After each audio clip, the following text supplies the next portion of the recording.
Nah, sehingga turunnya ayat ini, fakana dzalika kal'itabi lahu fi du'aihi ala man qatala ru'ata ibilihi. Nah, ini dalam kasus lain ya. Maka turunnya ayat ini itu seperti teguran dari Allah Subhanahu wa taala kepada Nabi Muhammad SAW ketika Nabi Muhammad itu mendoakan jelek kepada orang-orang yang membunuh atau orang-orang yang tadi didoakan jelek oleh Nabi Muhammad SAW. Kenapa?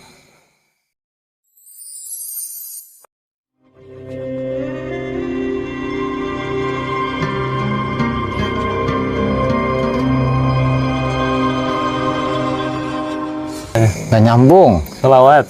Oh, selawat. Aduh, Udah jangan selawatan aja, nanti jadi wali nanti ama. Biar nggak dapat kewalat. Oh gitu. Nah, kenapa gitu kualat A? Layali watulat. Tuh, nggak nyambung jadi. Bagus, jangan marah-marah gitu. Apa? Takut saya. Enggak, ini mah lagi ngobrol aja. Ya, saya takut guys. Nanti saya udah nggak dapat syafaat. Waduh. Marah-marahin sama Gus Aji semua. Waduh. Sakit saya.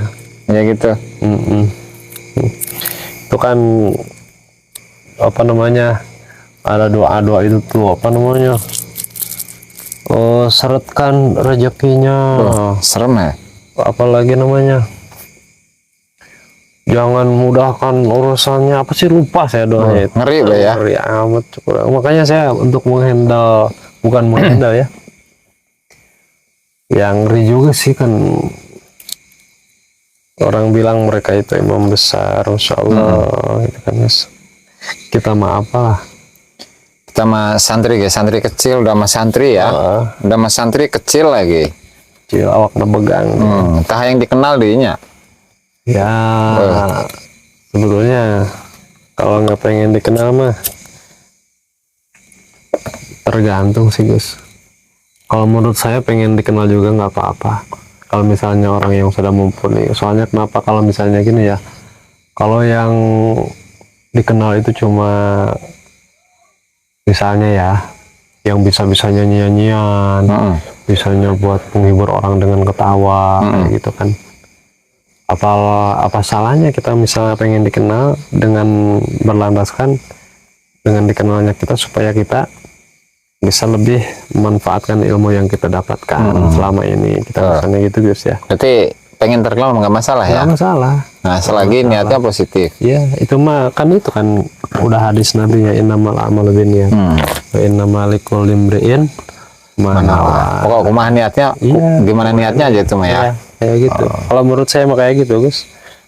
Itu kan daripada yang dikenalnya, misalnya kalau misalnya dari tokoh kan, yang sukanya nyinyir, yang sukanya melaknat kayak gitu, mendoain orang yang nggak benar, ya dengan orang yang lebih sayang lah, lebih sayang terhadap umatnya, lebih mendoakan yang baik-baik terhadap umatnya, meskipun ada dari umatnya hal-hal yang tidak berkenan di hati si tokoh tersebut. Tapi tokoh tersebut selalu mendoakan yang terbaik. Itu kan enak kayak gitu. Nah, betul. Kalau misalnya kita sebagai tokoh, misalnya Gus Ajis di tokoh kanan ke depan, terus melihat orang-orang awam perlakuannya tidak berkenan, kata-katanya tidak berkenan, Perbuatannya tidak. perbuatannya tidak berkenan.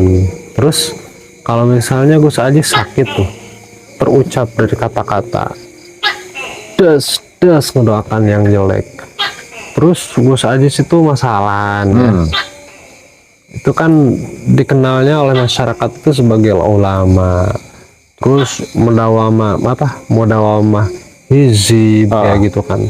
Sedangkan lahmul ulama mas mumun Gus, beracun kan beracun ya. Kalau misalnya kata-kata des kayak gitu, kasihanlah umat Gus. Emang kalau masalah perhitungan nanti di akhirat kan lain lagi, cuman ya otomatis lah itu dampaknya kesana kemari udah ke orang nanti didoainnya. Kalau misalnya jadi kenyataan kayak gimana? Serem ya. Iya, serem juga. Terus yang lebih seremnya lagi, mau mencintai orang mau mencintai agama Islam itu kayak gimana kalau misalnya ucapan-ucapan panutan yang seperti itu? Betul. Jangan-jangan ditiru gitu ya. Iya, ditiru terus orang-orang nanti merasa serem, Gus. Oh iya. Jadi udah apa ya? Udah antipati duluan gitu Iya. ya terhadap agama Islam, khususnya di kalangan di luar Islam gitu ya, non Muslim gitu ya. Tapi kan pernah ini ya, dalam sejarah itu kan Rasulullah itu pernah mendoakan jelek kepada kalau nggak salah Bani Ri'il sama Zakwan. Sampai Rasulullah itu mengajarkan ada kunut nazilah itu, itu ketika 70 qurra kalau tidak salah. Ada 70 qurra. Iya. Qurra itu kan orang yang ahli baca gitu ya. Nah ini sebenarnya multi tafsir sih ya. Iya.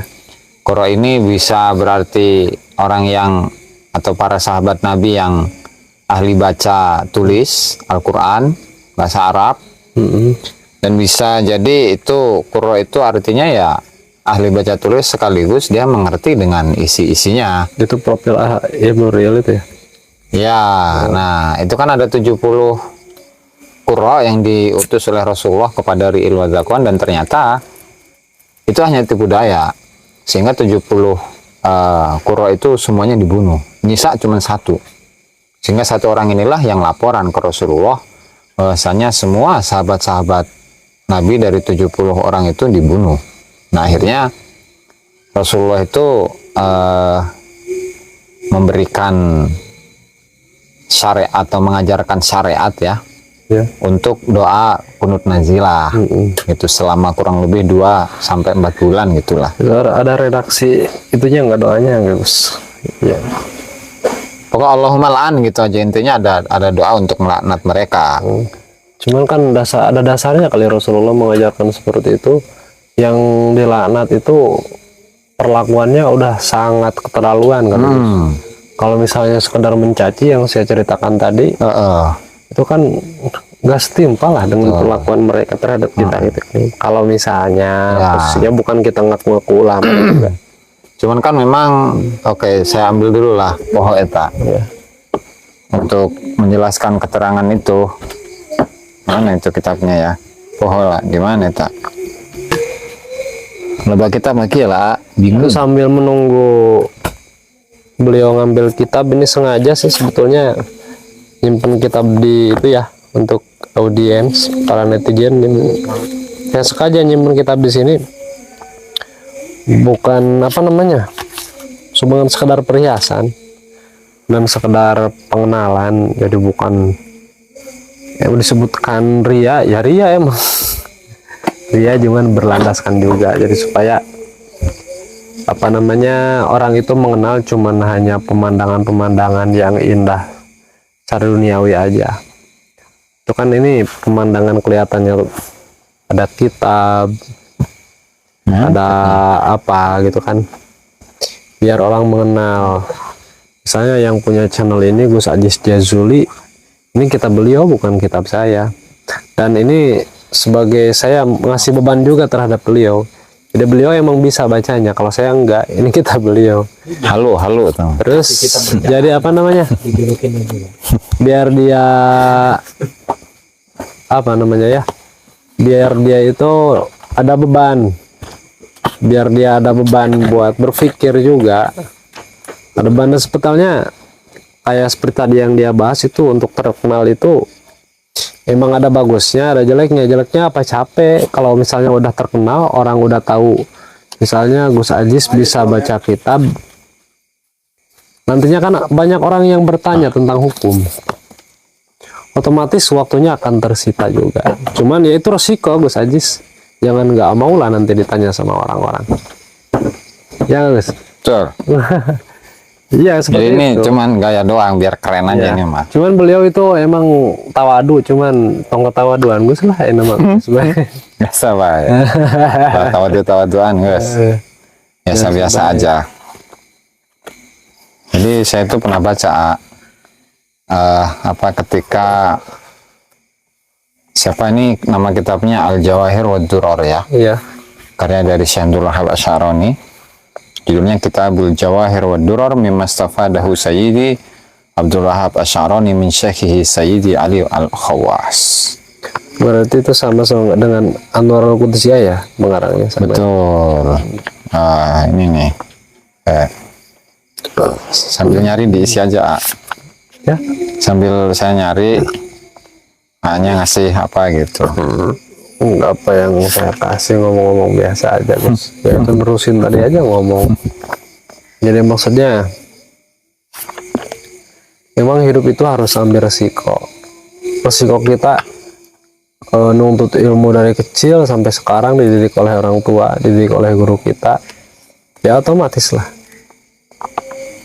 Nah ini Harus ambil resiko, waktu pasti tersita Gus. Itu orang kebanyakan cari duit, kerja kayak gimana ya gitu. Kalau misalnya orang bilang menjual agama untuk dunia, gak apa-apa lah orang bilang seperti itu, beranggapan seperti itu. Menjual agama, nggak menjual agama sih sebetulnya, kita menjual tenaga. ya. Bukan menjual sih, hakikatnya bukan menjual, mengorbankan tenaga, mengorbankan sisa waktu kita. Itu hidup pun kita. kalau diterima oleh Allah Ta'ala. Iya, itu mah nantilah udah maut ya, tamu udah paeh Gus. Nah ya intinya Kita inilah. mah, ini mah yang real aja saya mau Iya. kehidupan sekarang lah. Masalah keikhlasan mah diterima dan enggak mah gitu kan nggak Ya. butuh kan. Mm-mm. Yang penting kita memperlihatkan hikmah kita kepada Allah Ta'ala. Nah, ini ya di halaman 116 itu ketika Syekh Abdul Wahhab Asy'arani bertanya kepada Syekh Ali Al-Khawas tentang makna firman Allah Ta'ala wa ma arsalnaka illa rahmatan lil alamin, ya kan? Itu beliau bertanya untuk ayat ini, Ya, apakah di situ kan menyebutkan rahmatan lil alamin ya? ya, Apakah rahmat ini khuliat ala Muhammadin hiya ar-rahmatul lati wasi'at kulla syai' min muti'in wa 'asin wa mu'minin wa mukadzibin wa muwahhidin wa musyrikin wa ghairi dzalik am hiya rahmatun ukhra ya. makhsusatun biqaumin duna akharin. Jadi rahmat yang dipakaikan kepada Rasulullah SAW itu, apakah rahmat tersebut adalah rahmat yang mencakup segala sesuatu, baik orang yang taat, maksiat, mukmin, atau orang yang mendustakan, orang yang bertauhid, Ya. orang yang musyrik, dan lain sebagainya, ataukah rahmat ini khusus kepada satu kaum, Ya. tidak dengan yang lain. Nah, kata Syekh Ali Al-Khawas, hiya rahmatun makhsusah. Itu adalah rahmat yang khusus. Walidzalika ja'a biha bi'izzatin. Oleh karenanya Rasulullah itu datang dengan rahmat itu dengan satu kemuliaan. Idz la yumkinu an ta'umma rahmatul muhdatsi ka umumi rahmatil qadim, ya, karena muhdatsi ya. Karena tidak mungkin rahmat dari satu makhluk yang hadis, yang baru, yang muhdats, yang baru, itu seperti luasnya rahmat Allah Ta'ala yang maha qadim. Dan itu dikarenakan li'anal haqqa ta'ala ya'ummu ilmuhu kulla ma'lumin. Ilmunya Allah Ta'ala itu mencakup semua yang diketahui. Wala yuhitu ahadun bi ilmil haq illa bima sya'. Dan tidaklah satu orang pun menguasai, meliputi ilmunya Allah Ta'ala kecuali dengan apa yang Allah Ta'ala kehendaki. Sehingga fahuwa sallallahu alaihi wasallam yarhamul khalqa ala qadri ilmih. Allah Ta'ala merahmati makhluk sesuai dengan kadar keilmuannya. Keilmuan Rasul ya. Ya. Wal haqqu ta'ala yarhamuhum ala qadri ilmih. Allah Ta'ala merahmati makhluk sesuai dengan kadar ilmunya Allah. Farrahmatu tabi'atun lil ilmi fil umum, sehingga rahmat itu mengikuti ilmu dari sisi keumumannya. Nah, sehingga artinya beda antara rahmat Allah Ta'ala dengan rahmatnya Rasulullah Shallallahu Alaihi Wasallam. Kalau rahmatnya Allah Ta'ala itu, ya, itu tanpa batas. Kenapa? Karena ilmunya Allah Ta'ala tanpa batas. Beda dengan rahmatnya makhluk, yang diantaranya adalah Nabi Muhammad Shallallahu Alaihi Wasallam. Karena Allah Ta'ala itu memberikan ilmu, ya namanya Allah Ta'ala ketika memberikan sebuah ilmu kepada satu makhluknya, seorang makhluknya, siapapun itu, meskipun itu adalah Rasulullah Shallallahu Alaihi Wasallam, ya berarti rahmat itu akan menyesuaikan dengan ilmu yang Allah Ta'ala berikan kepada makhluk itu. Artinya perbandingan antara rahmatnya Allah Ta'ala dengan rahmatnya Nabi Muhammad itu ya beda. Ya. Nah sehingga dalam kasus tadi 70 qurra yang dibunuh ya kepada satu kaum, dan ini hadisnya diriwayatkan di Sahih Bukhari itu dan juga Sahih Muslim. Anna Rasulullah Shallallahu Alaihi Wasallam, ini riwayat Imam Bukhari dan Muslim ya. Qanata syahron, 1 bulan doang. Berarti salah saya tadi yang menyebutkan 3 sampai 4 bulan itu ya.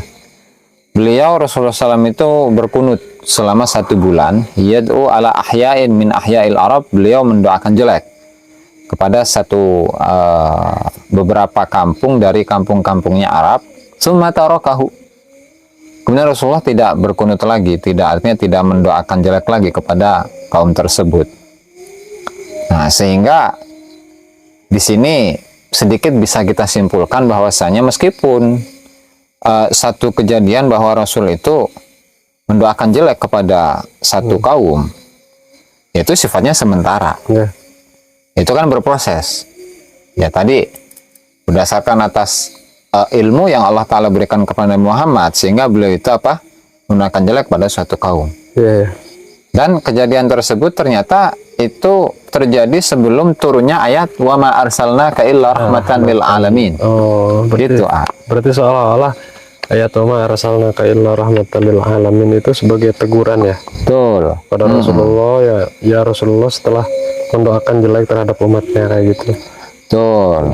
Nah, di sini kan hal ini ternyata dipertanyakan oleh Syekh Abdul Wahab Asy'arani kepada Syekh Ali Al-Khawas ya. Loh, fa kaifa qanata sallallahu alaihi wasallam syahran yad'u ala qaumin. Bagaimana sementara Rasulullah SAW itu dalam 1 bulan itu mendoakan jelek pada suatu kaum. Ma'ahadal kamal, padahal Rasulullah itu memiliki kesempurnaan ini. Ya, maka kata artinya kesempurnaan ya Allah Ta'ala memberikan ilmu kepada Rasulullah SAW secara bertahap itu. Faqala, maka kata dari Syekh Ali Al-Khawas, da'a alaihim qabla an yanzila alaihim wa ma arsalnaka illa rahmatan lil alamin. Sehingga Rasulullah itu mendoakan jelek kepada kaum tersebut sebelum turunnya ayat wa ma arsalnaka illa rahmatan lil alamin.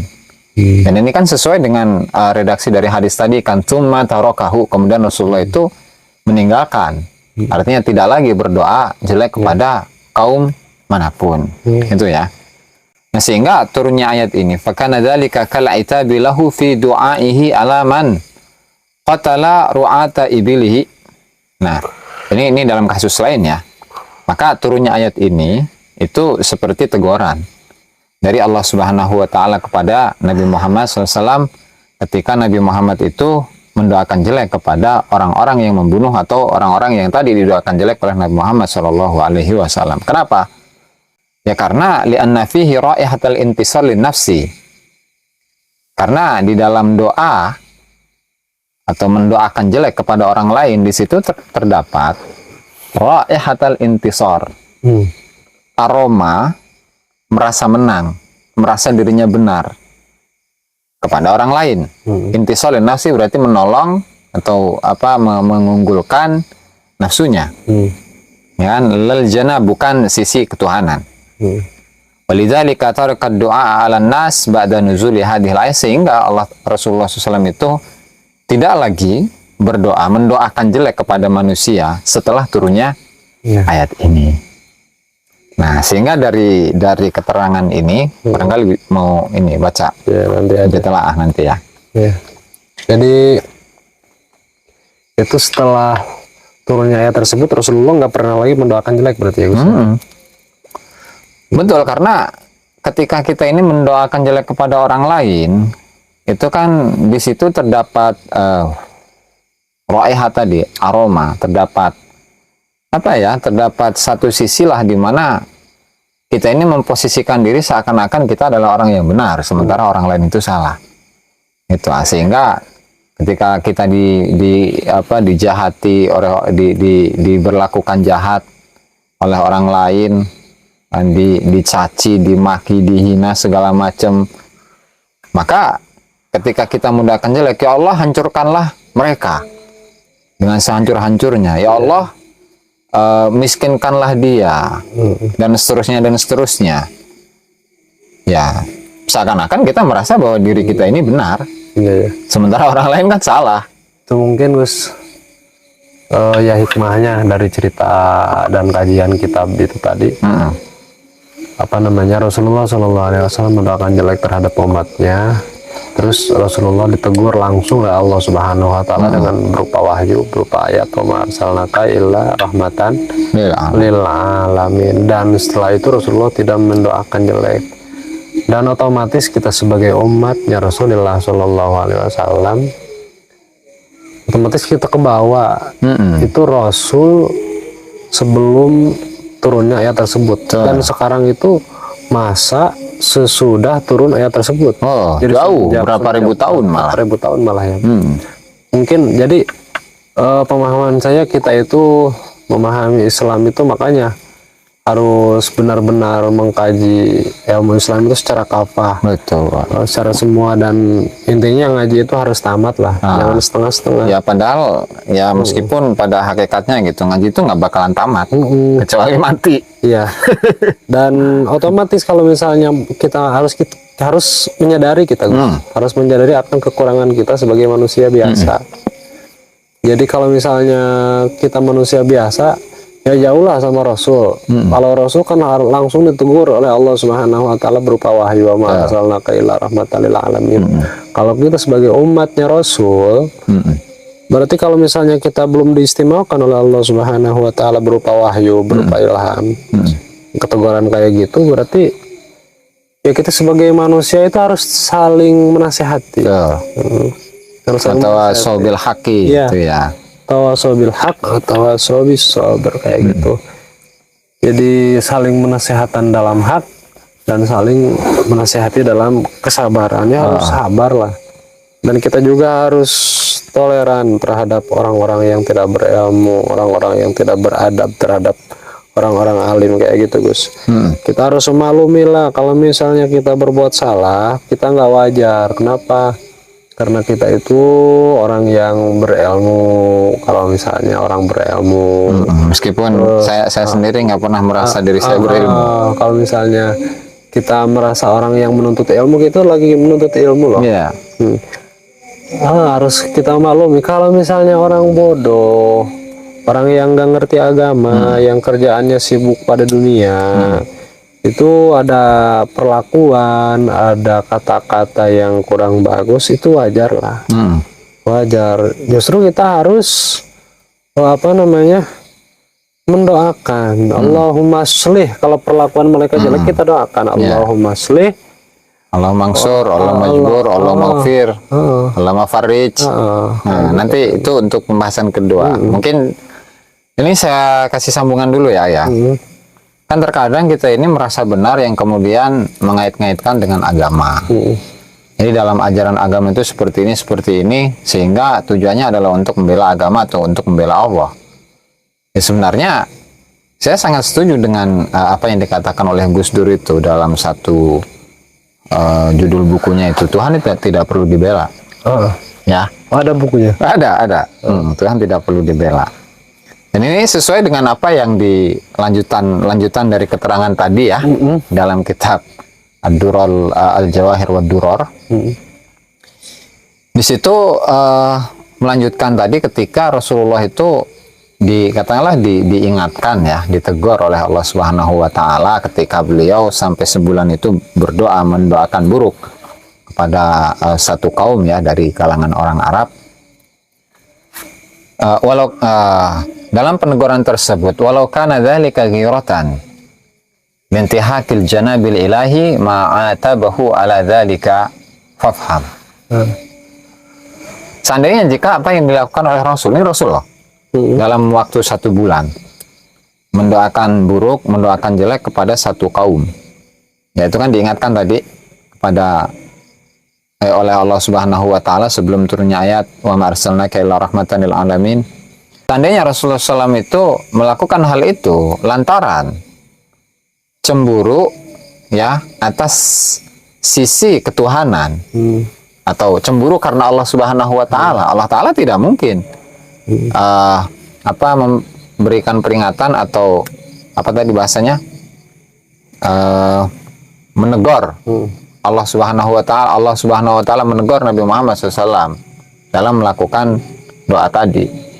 Artinya ketika Rasulullah SAW itu melakukan hal tersebut bukan intisar linnafs, tapi untuk ghiratan alal janabil ilahi, cemburu atas atau katakanlah mengatasnamakan Allah, mengatasnamakan cemburu kepada Allah Subhanahu wa taala, Allah taala tidak mungkin menegur. Ya. Itu. Tetapi karena yang terjadi adalah Allah Ta'ala itu menegur kepada Nabi Muhammad lantaran adanya doa tersebut mendoakan jelek kepada satu kaum, maka Allah Ta'ala memberikan teguran, gitu kan? Fafham, maka fahamilah hal ini, katanya. Ya, itu disuruh faham itu Gus. Kalau paham saya, Rasulullah SAW berbuat seperti itu bukan atas dasar kesalahan beliau. Kalau menurut saya kan beliau itu maksum. Akan tetapi kalau menurut saya Rasulullah seperti itu memperlihatkan terhadap umat manusia itu Rasulullah itu manusia, jadi ada sifat aron basariyah gitu kan. Ada seperti itulah, jadi kita harus selalu husnudzon lah terhadap Rasul gitu kan. Dan mungkin mohon maaf terhadap imamnya para organisasi mereka itu mungkin seperti itu juga. Mungkin aron basariyah kita nggak bisa memungkiri lah, cek bahasa orang mah temaido lah, temaido, mereka itu manusia, seperti itu. Mungkin ya nggak apa-apa ya, itu namanya harus dimaklumi dengan kesalahan. Masa kita nggak bisa memaklumi terhadap kesalahan beliau? Iyalah. Iya. Nggak, artinya ini kan dikhawatirkan gitu hal ini menjadi satu atau dijadikan argumentasi teladan untuk mendoakan jelek kepada golongan yang katakanlah tidak cocok dengan kita. Itu dari sisi tujuan kita, dari sisi baiknya. Dari sisi husnudzonnya ya mungkin ya beliau juga lagi lupa, lagi lagi kena nafsu kali, kayak gimana lah kayak gitu. Nah, makanya di sini masih ada lanjutan tuh. Fanabahahu ta'ala biqaulih, sehingga Allah Ta'ala itu memberikan peringatan kepada Nabi Muhammad dengan firman-Nya wa ma arsalnaka illa rahmatan lil alamin. Kemudian ala anna du'a alaihim walau ala wajhil intisar mukhalifun lima arsaltuka bihi minar rahmah. Padahal mendoakan buruk kepada satu kaum meskipun atas dasar merasa benar, itu ternyata bertentangan dengan tugas yaitu saya utus dirimu sebagai seorang rasul yang isinya ajarannya adalah minar rahmah, yang berupa kasih sayang. Fa inni ma arsaltuka sababan, karena Allah Ta'ala aku artinya Allah Ta'ala itu tidak mengutusmu wahai Nabi Muhammad sababan sebagai orang yang mencaci maki, wala la'anan, dan aku tidak mengutusmu sebagai orang-orang yang pelaknat, wala munazi'an, atau munazi' suka melawan, fil kaun, di alam semesta, bi ghairi idzni, tanpa ada izinku. Nah, artinya ketika Rasulullah Shallallahu Alaihi Wasallam itu mendoakan buruk kepada orang lain, tetapi dasarnya itu adalah lantaran izin Allah Subhanahu Wa Taala, ya nggak masalah. Tetapi ketika di situ terdapat potensi merasa dirinya benar, kemudian merasa saya benar dan orang lain itu salah, ya nggak seperti itu, karena itu bertentangan dengan tujuan dari pengutusan Nabi Muhammad itu sendiri, kan? Sehingga tujuan utamanya apa dari pengutusan Rasulullah itu? Wa innama arsaltuka litarhama ibadi. Saya mengutusmu wahai Muhammad agar engkau itu kasih sayang dengan semua hambaku. Ya. Wa tas'alani waffiqahum. Dan engkau meminta kepadaku untuk aku berikan taufik kepada mereka, para hamba-hambaku, untuk taat kepadaku. Supaya li'astajiba du'aak, supaya saya itu mengijabah doamu, mengkabulkan doamu. Wa wafiquhum, dan saya memberikan taufik kepada para hamba-hambaku.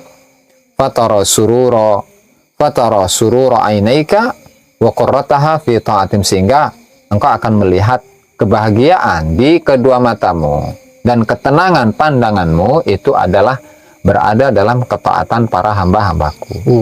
Ya, artinya kan yang membuat Rasulullah SAW itu senang itu adalah ketika Rasul itu melihat hamba-hambanya Allah Ta'ala itu berada dalam ketaatan Allah. Ya kan? Nah, tetapi bagaimana ketika ada hamba-hambanya Allah Subhanahu wa Ta'ala tidak taat kepada Allah Ta'ala, lalu kemudian kita misalkan sebagai manusia ya mendoakan jelek kepada mereka, nggak punya keturunan, kemudian keturunannya jadi buruk, kondisinya yang kaya menjadi miskin, yang miskin menjadi semakin miskin, kemudian cerai dengan istrinya cerai dengan suaminya, dan seterusnya. Itu otomatis bertentangan dengan syariat itu sendiri, atau katakanlah tujuan utama dari pengutusan Rasulullah SAW kepada umatnya. Nah, sehingga hal ini patut menjadi satu dasar ya yang harus kita aplikasikan dalam kehidupan kita sehari-hari, bahwasanya baik dalam sikap, baik dalam perbuatan, atau baik dalam doa, kita tidak boleh untuk mendoakan jelek kepada siapapun. Gitu ya. Meskipun kita merasa benar, Yeah. Nah, ya, karena merasa benar ini belum tentu benar loh. Iyalah. Nah, kemudian dikaitkan dengan tadi statement A tadi ya. Kita mendapati beberapa ulama-ulama yang ketika mereka itu mendoakan umat ya, Allahumma ighfir umat Sayyidina Muhammad, Allahumma ansur umat Sayyidina Muhammad, Allahumma ahfad Sayyidina umat Sayyidina Muhammad, Allahumma jubur umat Sayyidina Muhammad, Allahumma farrij an umat Sayyidina Muhammad, bahkan Allahumma rizuk umat Sayyidina Muhammad. Dan itu kan sangat kental sekali gitu dengan rasa kasih sayang kepada semua umat Nabi Muhammad. Karena kalau berbicara tentang umat gitu kan, umat kan ada dua, ada umat ijabah, ada umat dakwah. Umat dakwah itu ya seluruh manusia yang dakwahnya Rasulullah SAW itu sampai kepada mereka. Kemudian ada ada umat ijabah. Kalau umat ijabah berarti umat yang menjawab ajakan dari Rasulullah SAW, katakanlah umat Islam gitu ya. Nah, ketika kita Allahumma ighfir umat Sayyidina Muhammad ya, dan kita niatkan secara umum itu nggak masalah. Gitu. Ya, artinya bisa saja gitu. Hal ini mudah-mudahan gitu menjadi satu sebab di mana Allah Subhanahu wa Ta'ala menjadikan misalkan yang kafir jadi mukmin, kemudian yang yang masih maksiat menjadi taat, yang awalnya dia itu banyak atau memiliki perbuatan yang buruk kemudian dia tobat. Ya kan seperti itu sebenarnya. Ya, meskipun pada hakikatnya doa tadi yang disebutkan dengan redaksi tadi itu bukan redaksi doanya Rasulullah, bukan tapi itu memang amalan dari ulama-ulama. Dan saya pernah lihat di YouTube itu apa sih Pak? Jadi di antara amalan Thariqah Samaniyah itu Gus, itu yang diamalkan oleh gurunya Abah Guru Sekumpul itu. Dan itu kalau misalnya diamalkan 4 sih yang redaksinya. Allahumma shlih ummata Sayyidina Muhammad, Allahumma astur ummata Sayyidina Muhammad, Allahumma farrij an ummati Sayyidina Muhammad, Allahumma ighfir li ummati Sayyidina Muhammad. 4 ya. Kalau ditambahan nggak apa-apa, seperti Allahumma rizuk, Allahumma hafad kayak gitu. Dan itu kalau misalnya mendoakan seperti itu setiap sholat, itu lambat laun. Kalau misalnya istiqomah bertahun-tahun ngedoakan itu akan diangkat jadi walinya Allah Subhanahu wa Ta'ala. Benar. Ini saya nemu keterangannya di dalam kitab apa Naswaihul Ibad ya. Karangan siapa? Karangan Syekh Muhammad Nawawi Al-Bantani. Al-Bantani, ulama Nusantara ya. Ulama Nusantara ini mah. Jadi kalau apa Naswaihul Ibadnya, kalau Naswaihul Ibadnya itu adalah karya dari Al-Hafidz Ibnu Hajar Al-Asqalani ya.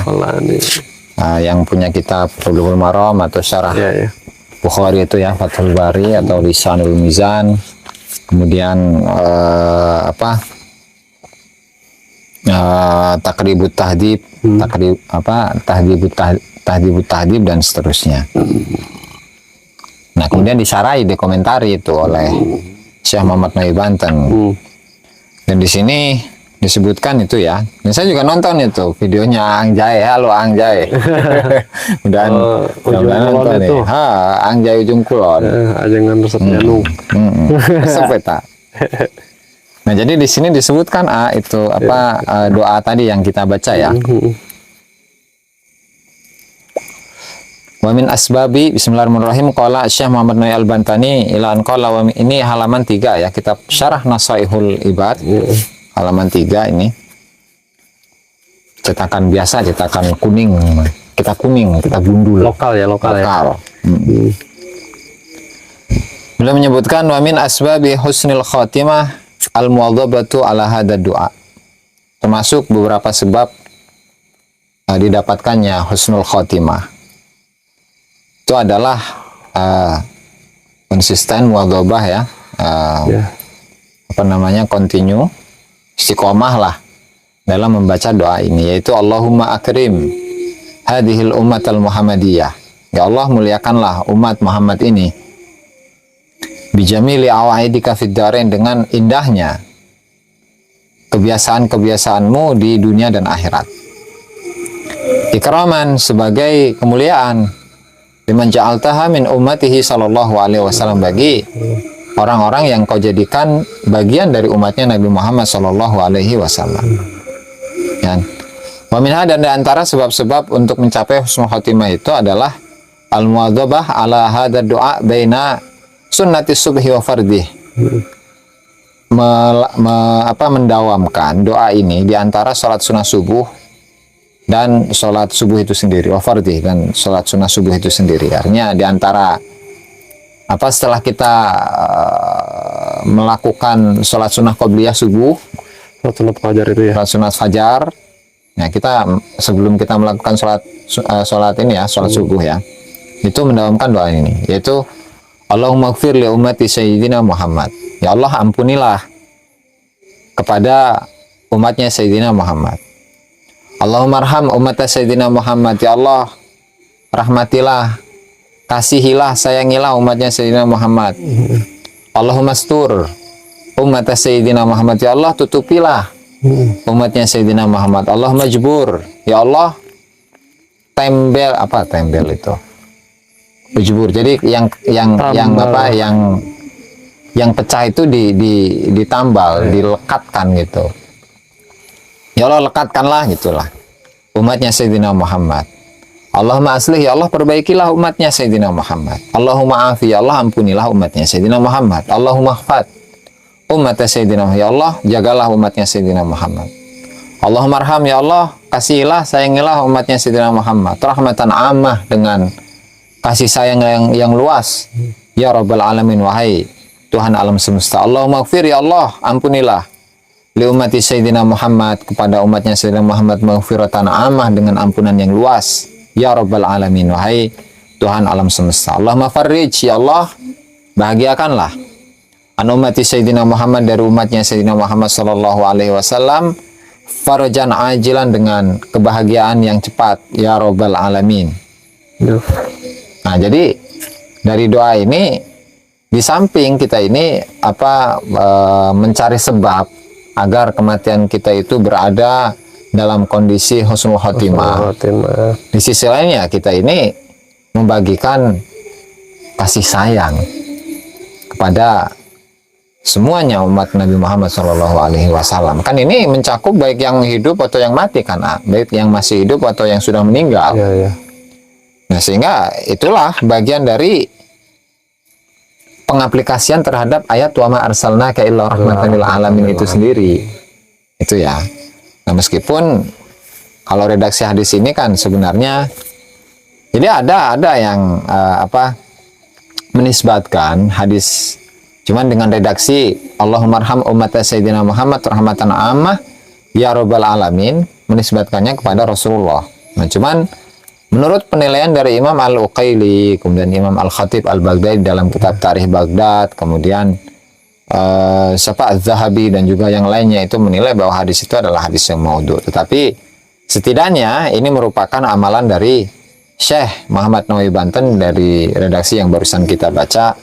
Kemudian amalan dari Syekh Ma'ruf Al-Karhi, salah seorang ahli sufi ya.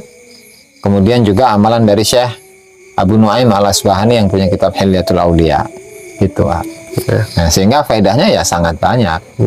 Gitu. Sehingga guru kita pun itu memerintahkan kita setiap habis sholat itu mendawamkan doa tersebut meskipun nggak hanya dibatasi dengan tadi antara sholat sunnah subuh dengan sholat subuh. Gitu. Faedahnya apa ya? Supaya kita ini kenal gitu dengan umatnya Rasulullah SAW. Kemudian pandangan kita kepada umatnya Nabi Muhammad itu adalah pandangan kasih sayang. Ketika kita melihat umatnya Nabi Muhammad berada dalam kesalahan, ya kita luruskan. Itu bukan semata-mata untuk karena kebencian kita kepada mereka, bukan. Tapi karena kasih sayang itu sendiri. Cuman Gus, gimana? Misalnya menanggapi netizen, pegawainya saya menyinyiran habaib baik. Itu nggak apa-apa, sah-sah saja. Cuman betul. Jawaban kita juga kita harus menjawab kepada netizen. Itu mah tergantung niat kita. Betul. Kalau niat kita kan adanya di hati kita. Betul. Urusan niat kita itu ya bagaimana nanti aja lah. Lihat di akhir hayat kita gitu kan. Ya nggak Gus? Iya, itu otomatis. Terus misalnya saya nggak bisa nyalahin juga yang ngomong kayak gitu Gus. Kenapa? Takutnya ya emang benar gitu tanggapan mereka itu seperti itu. Dan takutnya kita ngomong emang benar ada rasa nyinyir juga gitu kan. Nggak apa-apa lah, sah-sah saja. Jadi ya, intinya sah-sah saja. Kita itu mau dibilang kayak gimana, itu langsung aplikasikan Gus. Pengaplikasian doa tersebut yang tadi itu aplikasikan terhadap hati, aplikasikan terhadap kehidupan sehari-hari juga. Jadi nambahin juga faidah daripada doa tersebut. Itu kalau misalnya kita mengerti akan arti daripada doa tersebut, ya di samping kita harus ngomong dengan kasih sayang terhadap umatnya Rasulullah SAW, terus bisa mengaplikasikan dengan kehidupan sehari-hari. Otomatis kita dari perkataan harus kita jaga, jangan sampai perkataan kita menyakiti umatnya Nabi Muhammad. Terus dari perlakuan kita, jangan sampai perlakuan kita menyinggung dan menyakiti perasaan umatnya Nabi Muhammad. Seperti itulah.